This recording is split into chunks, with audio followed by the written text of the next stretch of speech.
мисол мегирем яке аз фактҳое ки бисёриҳо фикр мекунанд ки Мерседес номи духтари худи Карл Бенц аст, лекин не бародаро, ин гап хато аст. Бале, Мерседес номи духтар аст, лекин номи духтари худи Карл Бенц не. Пас номи ки аст?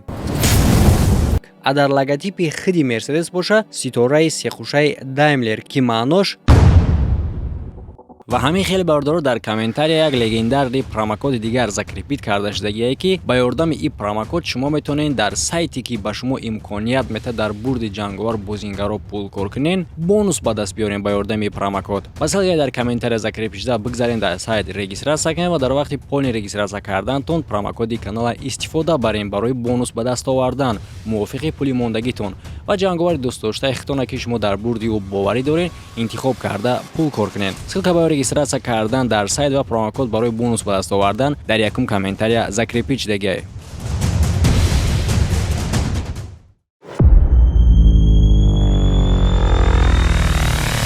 албатта ман хоҳил мешавам ки дигим қисми Мерседеса на он қадар желание доштум барои кардан, аз чӣ хотир ки якум қисмша на он қадар хуб тамошо кардан, хаиш понятняй чизи хуб на ҳама вақт мегзара, лекин гарчанде ки камам тамошо кардагӣ бошанд, ҳамон бародарое ки тамошо карда буданд хеле ҳам зиёд хоҳиш карданд ки дигим қисмша бирорем. Дигим қисми Мерседес ба хотири ҳурмати ан ҳамин бародаро марҳамат тамошо кунен. Касе ки якум қисмша дидагӣ нестай ба ссилка дар омада тамошо кунен.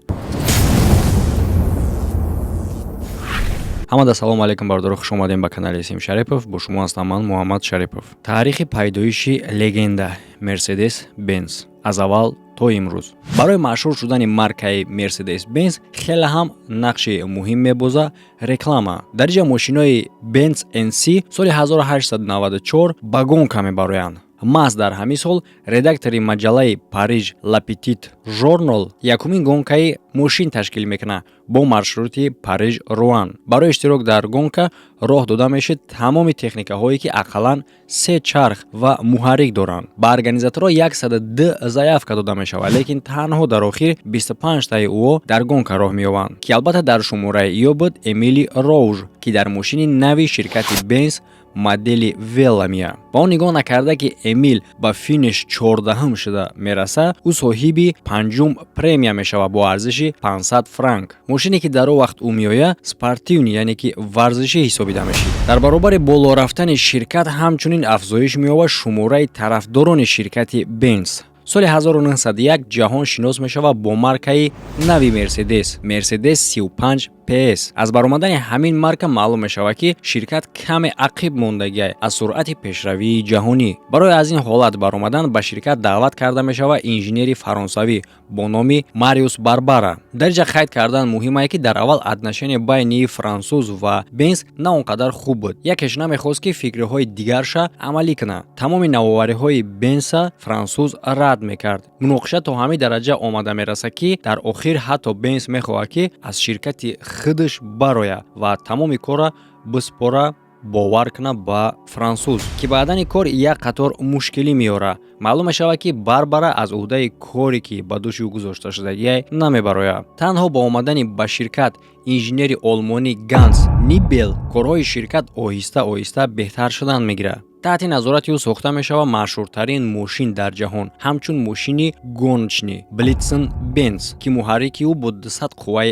асп буд. баъди солҳои ҳарбӣ бисёр маркаҳои нав сохта мешавад, ки бисёриҳош то миёни солҳои 20-ум бароварда мешуданд. то соли 1926 бароварда мешавад 47555 мошин ва дар ин ҷо ворид мешид чунин моделҳо ба мисли Mercedes 35 PS, Mercedes Splix, Mercedes 4045 PS ва Mercedes 65 PS. албатта ки ҷанги якуми ҷаҳон нишонаи худша дар таърихи ширкати Мерседес мемонад. барои пешрафти ширкат монеа мешавад поён фаромадани курси валют ва ҳамчунин ворид шудан ба ринки мошинҳо дигар маркаҳои бо бақувваттар, ки дар байниҳо буд Ford Motor Company, ки ҳамаи кор ширкати Benz хеле ҳам ба поён мефарора. Лекин ҳалли мушкилӣ на он қадар душвор буд. 28 июни соли 1926 ду ширкате ки байни ҳамдигариш рақобат мекарданд якҷоя мешаванд. Daimler Benz ва сардори ширкат мешава Фердинанд Порше. ӯ ҳама вазифаҳои ширката ба души худаш гирифта оҳиста-оҳиста навоварӣ ворид кардан мегирад. Якумин чизе ки таҳти назорати ӯ бароварда мешава чунин марка буд. Mercedes 24 100 140 PS ва маҳз аз ҳаминҷа пас дар тамоми мошинҳо истифода бурда мешавад тамғаи Mercedes Benz. Porsche дар ширкат танҳо якчанд сол сардорӣ мекунад. Соли 1928 ширката ба дасти Ганс месупорад. Дар вақти сардорӣ ӯ бароварда мешавад чунин маркаҳо бо номи Манхин 317 ва Норбург 500. Танҳо баъд 2 сол бароварда мешавад Mercedes Benz 770 W07 ҳамчунин Mercedes 170. Соли 1993 дар комментария бинависед ки сол ки таваллуд шудагиай пайдо мешаванд мошинҳои сабукрав Mercedes Benz 200 ва мошини спортивни 380. Соли 1935 конструктори нави ширкат мешава инженери олмонӣ Макс Зайлер ва чунин маркаҳоро месозад. 170V якумин мошини сабукрав дар ҷаҳон бо дизелни двигател Mercedes Benz 260D ва ҳамчунин Mercedes Benz нави калон 770 W150. дар вақти ҷанги дуюми ҷаҳон ширкат давом медод истеҳсол кардани мошиноша то вақтере ки зери бомбаборони ҳавоӣ мешавад ки дар натиҷа аз завод метавонем бигӯем ки ҳечам боқӣ намемонад. соли 1945 совети директорҳо тасдиқ мекунанд ки Mercedes Daimler Benz физически дигар вуҷуд надорад.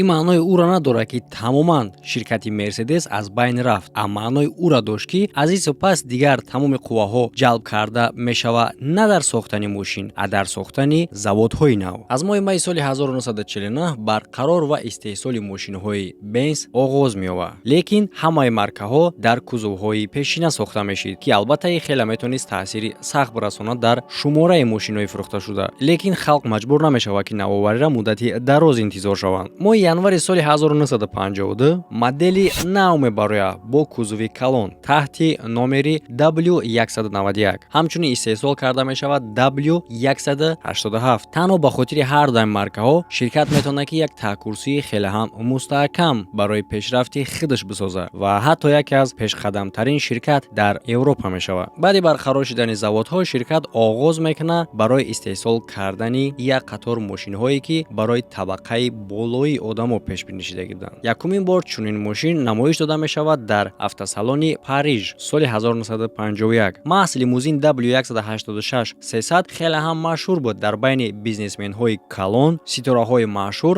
ва политико.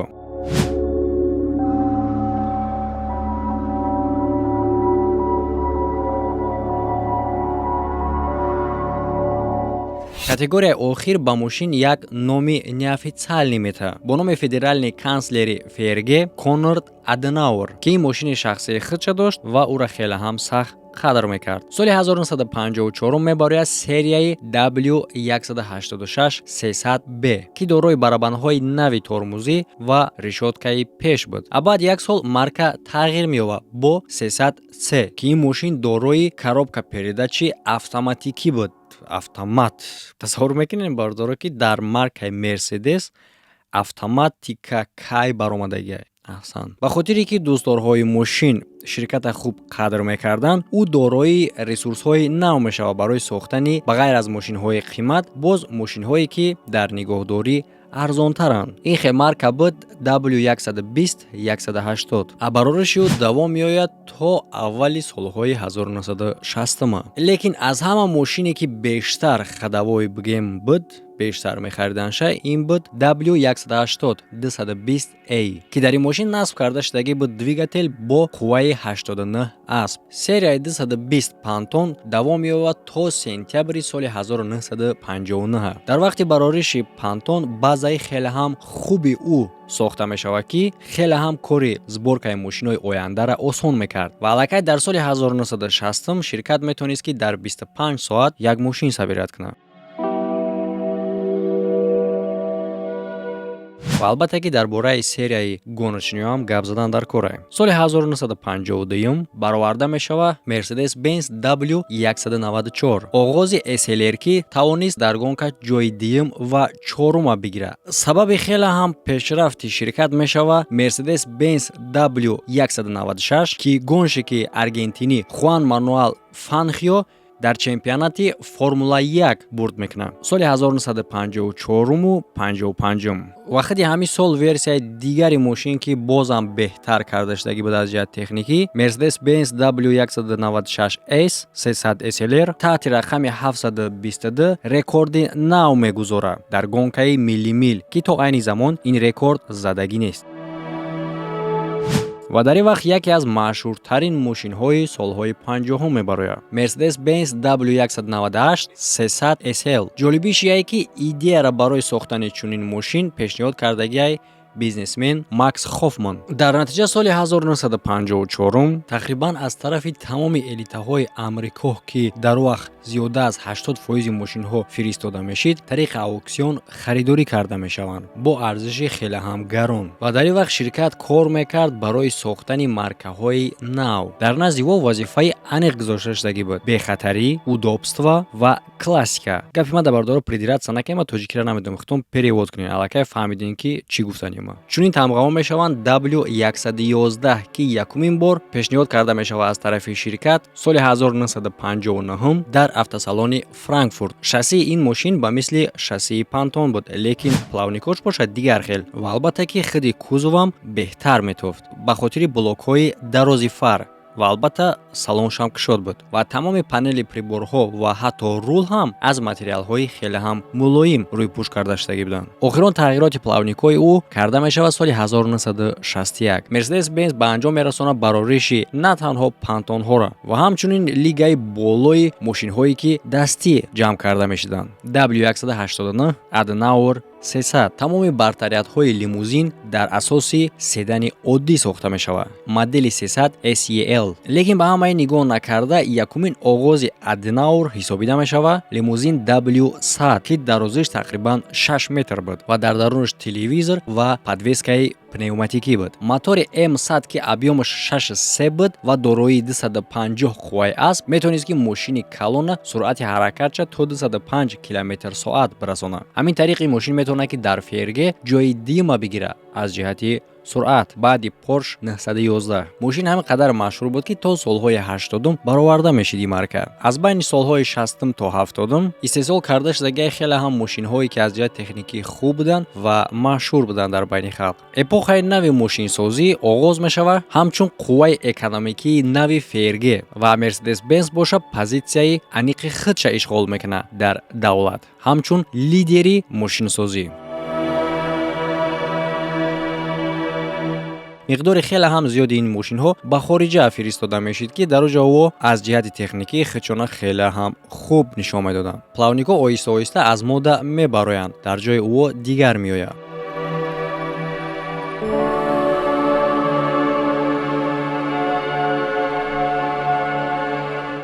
якум чунин мошинҳо мешавад SL Pagada. дар аввали солҳои 1970 ҷорӣ мекунад классификатсияи нави маркаҳоро ки дар приставкаи W изофа мешавад R Roadster, C Coupe, S Universal ва V боша базаи дароз. дар ҷои Pagada меояд SL-и нави 107 ва ба ҷои 108 S-класси нави W116 меояд. соли 1979 мебарояд W126 нав ки дигар маркаҳо дарҳол дар қафоӣ мемонанд. ин мошин дизайни нави ягонаи худша дошт. ба ёрдами дизайнери итолиёӣ Бруно Сака якумин бор диққати ҷиддӣ дода мешавад дар аэродинамикаи мошин. тасаввур кунед шумо танҳо 840 мошин аз ҳамин тамға истеҳсол шудагиай ва ин рекорда то айни ҳол ягон S-класси дигар задагӣ нест ва ҳамчунин рекорди муддати дарози истеҳсоли ӯ. тасаввур кунед шумо бардора ки ин марка 12 сол истеҳсол шудагиай. мумкин бисёриҳо савол бутанд дар бораи Gelenwagen ки чӣ гуна ӯ пайдо шид. якумин бор ӯ сохта мешавад бо закази шейхи Эрон Мохаммед Реза Пехлеви. лекин революсияе ки дар Эрон рух дод соли 1977 камтар тағйиротҳо ворид кард, ки дар натиҷа шейх власти худша аз даст дод ва натавонист, ки ин маркаро харидорӣ кунад. Баъдан Daimler Benz мошини ҳарбира, бале бародаро, изначална Gelenwagen мошини ҳарбӣ буд, тағйир мета ба мошини халқӣ, ки албатта то айни замон ҳамчун мошини пурқувват машҳура ва дар ҳамин вақт бароварда мешавад ҳамчунин маркаҳо ба монанди W201-190, W124, ки истеҳсол мешавад бо 4 версия. Соли 1989 пайдо мешавад Mercedes-Benz R129 ва ҳамчунин навоварӣ ворид карда мешавад дар ряди моделҳои Gelenwagen бо модели W461 ва W463, ки истеҳсоли ӯ то айни замон давом дорад. соли 1903 куллан тағйир меёбад номи кӯҳнаи мошин. Классификатсияе, ки асосан дар аввал бо объёми двигател сохта шудагӣ буд, ки танҳо як ё ин ки д модела нишон медод, куллан тағйир меёбад. ҳамин хел классҳои Сандер ё ин ки классҳои махсус S-класс мешаванд. Sportlate боша спортивни сабук SL класс, Gelenwagen внедорожникҳо G-класс. ҳамчунин ҳарфҳо алоқамандӣ доштанд бо намуди двигател. Е маънои ӯро дошт, ки сӯзишворӣ пошида мешавад ба ҷои карбюратор. Д боша маънои дизел. соли 1995 Mercedes мебарора Е-класси нава W210, мошине, ки аз ҷиҳати экономический дизайнаш аз дигар маркаҳо фарқ мекард. соли 1999 боз як кори барои Mercedes таърихӣ рух метавад. яъне ки дар ин вақт ӯ харидорӣ мекунад фирмае, ки сарокор доштанд бо тюнинг AMG. ин 10 солара Mercedes ба поён мерасонад бо баровардани D марка, S ва CL классҳо бо модели W220 ва C215. охирон новинкаи соли 1990 C-класси нав мешавад W203. ишам хотир расон кардан дар корае, ки дар давоми 10 сол Mercedes тавонист, ки 2 баробар шумораи моделҳоша зиёд кунад. лекин дар ин вақт хеле ҳам сахт эконом мекунад дар сифати маркаҳо. таҷҳизотҳое, ки дар дохили мошин насб карда шудагӣ буданд, зуд вайрон мешиданд, ки албатта ё сабаби бад кардани номи ширкат мешаванд. соли 2000 машҳур мешавад Mercedes SL55 AMG бо двигатели объёмаш 5.5 V8, ки тақрибан 500 қувваи асб дошт. ҳамчунин W211, W209 ва ҳамчунин тағйирот дароварда мешавад дар бисёр қаторҳои дигар моделҳо. соли 2005 оғоз меёбад сохтани маркаҳои нави S ва CL классҳо. маркаи W201 ва C216. ин моделҳо аз маркаҳои пешина фарқиятшон бо элементҳои ретро ва аркаҳои калони чархҳо буд ва албатта ки салонҳошон ҳам калонтар. баъди обновид кардани S-класс навбат мерасад ба C-класс. якумин мошин мешавад модели W204. дар нимаи солҳои 2000 ширкат ворид мекунад D маркаи дигара.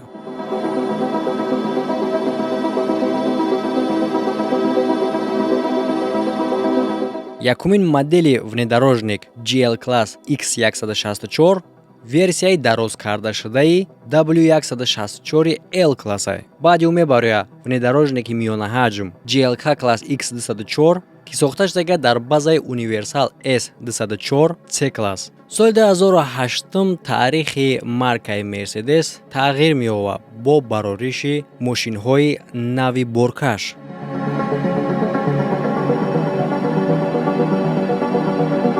ширкат муаррифӣ карда мешавад ҳамчун яке аз ширкатҳои пешқадамтарине, ки мошинҳои боркаш бо таҷҳизотҳои нави замонавӣ мебарорад. мисол панели Mercedes Actros ҳамин хел приборҳое дорад, ки ҳолати хиди мошина нишон медиҳад. маркаи Mercedes машҳур дар байни бисёр шахсҳое, ки талаботи хеле ҳам зиёд доранд дар интихоби мошин. аз ҳамин хотирае, ки якчанд ширкатҳои гуногун ҳаракат мекунанд, ки ҳар рӯза хубтару беҳтар кардан бигиранд маркаро. ширкатҳое, ки даст дорад барои хуб беҳтар кардани маркаи Mercedes, инҳоанд AMG официальни подразделении тюнингии ширкат, Brabus ательеи тюнингии олмонӣ, Lorenzer ательеи олмоние, ки намуди зоҳири Mercedes да кор мекунад, ва Kleman. охири соли 2015 кам баҳогузорӣ мекунанд хиди бренди Mercedes $35 миллиард ва ҷои дуюма мегирад баъди Toyota дар байни ширкатҳое, ки мошин мебароранд ва ҷои даҳума дар байни тамоми маркаҳои мошинои ҷаҳонӣ. Албатта дар инҷа қайд кардан дар Корея якчанд фактҳои хеле ҳам ҷолиба дар бораи чунин маркаи легендарне. Мисол мегирем, яке аз фактҳое ки бисёриҳо фикр мекунанд ки Мерседес номи духтари худи Карл Бенц ай. Лекин не бародаро, и гап хато ай. Бале, Мерседес номи духтар ай. лекин номи духтари худи Карл Бенц не. Пас номи ки ай? Мерседес номи худша гирифтагиай аз номи Мерседес Элинек, духтари яке аз партнёрҳои Даймлер, Эмили Элинек. Дар логотипи худи Мерседес боша ситораи сехушаи Даймлер, ки маънош муҳаррик барои техникаҳои осмонӣ, заминӣ ва обӣ ҳисобида мешавад. Барои чӣ Мерседес дар тамоми ҷаҳон чунин машҳур ай? Якумаш албатта ки и статус ва комфорт набудани даруни худи Мерседес ай. Дигараш боша бехатарӣ ва бақувватии ӯ. Мисол мегирем, дар яке аз ҳолатҳои хеле ҳам сахт пурқувват будани худша ва бехатар будани худша Мерседес тасдиқ кардагиай. Ҳамин хел соли 1998 дар маркаи Мерседес S600 тирпаронӣ карда мешавад президенти Грузия, ки дар натиҷа сардори давлат бе ягон осеби ҷисмонӣ мемонад. Ба он нигоҳ накарда ки дар автомобил якчанд магазини автоматҳоро холӣ мекунанд ва ҳатто аз гранатомёт тир холӣ мекунанд. Ва боз як факти дига астае ки Стив Ҷобсро ба фирм ҳама мешиносанд. Ин шахс танҳо ба маркаи Мерседес мегашт бе рақами давлатӣ. Ин хелкора штати Калифорния иҷозат метаҳад, яъне ки бе рақамҳои давлатӣ гаштана, лекин танҳо 6 моҳ аз рӯзи хариди мошин. Бале, мо медонем ки Стив Ҷобс беақл нестай ва ин кора истифода мебурд. Ҳар 6 моҳ пас мошина бурда ба салон меспорид ва дигар маркаша мегирифт. Факти дигар дар бораи Мерседес AMG.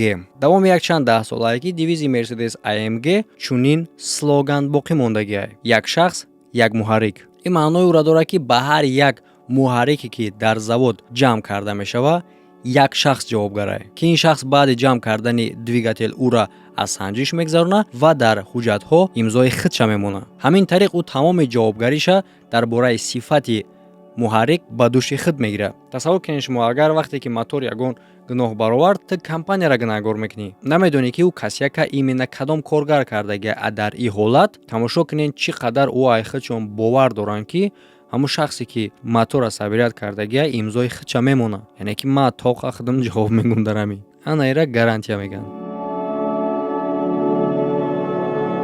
Ҳамчунин маркаи Mercedes Benz 770 ки ӯра дигар хелам ном мегиранд Мерседеси калон, ба ғайр аз калониш боз аз ҳамада ба қадртарин ва пурқудраттарин мошин ба ҳисоб меравад дар таърихи мошинсозӣ. Барои хотире ки аз ин марка дошт чунин одамои маъшҳур ба монанди Адольф Гитлер, Герман Геринг, Папа Римский, император Хирохита ва дигар одамои аз табақаҳои баланд. Ва ҳам хел маълумот ҳастае ки якумин бор дар империяи Россия мошин гузоштагиай Мерседес. ин маълумот дар справочники ҷамъияти мошинсозии Одесса соли 1912 навишта шудагиай. Акнун бошад дар охири барнома ҳамада ҷолибае ки чӣ шуд бо худи Карл Бенц. дар охири рӯзҳои ҳаёти худаш ӯ аз кор мебарояд ва зиндагӣ мекард бо унвони падари асосгузори маркаи Мерседес Бенц, маркаи ҷаҳонии мошинсозӣ. Ай олим боша аз дунё мегзарад 4 апрели соли 1929 дар натиҷаи бемории шуш дар Владенбург дар синни 85 солагиш. Аберта Бенц боша камтар зиёдтар умр дидагиай аз шуш ва аз дунё мегзарад 5 майи соли 1944. Вақте ки соли 1929 Карл Бенц аз олам мегзара, аллакай дар ҷаҳон 30 миллион маркаи ӯ паҳн шудагӣ буд. То замони моро боша зиёда аз 500 миллион ин маркаҳо вуҷуд доранд. Дар муқоиса бо дигар маркаҳо Мерседес бисёр паҳн намешавад дар ҷаҳон. Танҳо зиёда аз миллион мошин ҳар сола мебарояд. Лекин ин ягон ҷои ҷолибиш нест. Ягон вақт маркаи Мерседес ҳаракат намекард ки тамоми ҷаҳонро аз маркаҳои худаш пур кунад. Элита будани Мерседес муайян мешавад охири асри 20, ба хотире ки позитсияи худша дар Амрико сахт кунад. Daimler Benz бо консерни амрикои Chrysler якҷоя мешавад. Якҷоя шудан албатта сабаб мешавад ки аз номи Mercedes Benz Benz гум шавад. Албатта ки ин факт хеле ҳам ғамнок аст, ба хотири чӣ ки бале худи номи Mercedes монду ки мо медонем чӣ гуна Мерседес номаш пайдо шудагиай, лекин номи Карл Бенц ки падари асосгузори ин марка ба ҳисоб меравад гум шуд. Лекин ба ҳамаи нигоҳ накарда аз таърих номи Карл Бенц гум нашуд ва ман фикр мекунам ки ҳеҷ вақт гум намешавад. ҳар як шахсе ки Мерседеса дар забон мегира, номи Бенц ҳам ба хотириш меояд ва тамоми таърих рӯ мехезад. Одамо дар ҳама вақт ҷолиб ба фаҳмидан ки аввалин шида мошина ки ихтироъ кардагай ва чӣ гуна, лекин ҷавоби ин савол ҳама вақт яктаа: Карл Бенц. Карл Бенц ҳаёти хеле ҳам хубу ширини инженер ихтироъкора гузарондагиай, ки дар охири ҳаёти худаш меваҳои меҳнати худша чашидагиай ва дар вақти зинда буданаш меҳнати ӯ қадр карда шудагиай ва баъди мурданаш фаромӯш нашудагиай. бардора шумо фикри хатон дар комментария бинависен ки нисбати ин марка чӣ фикр дорен ва видеоҳои дигари канала тамошо карданашро фаромӯш накунед ки айни замон рӯи экрани шумо баромадагиай. Ҳамада хайр то видеоҳои оянда.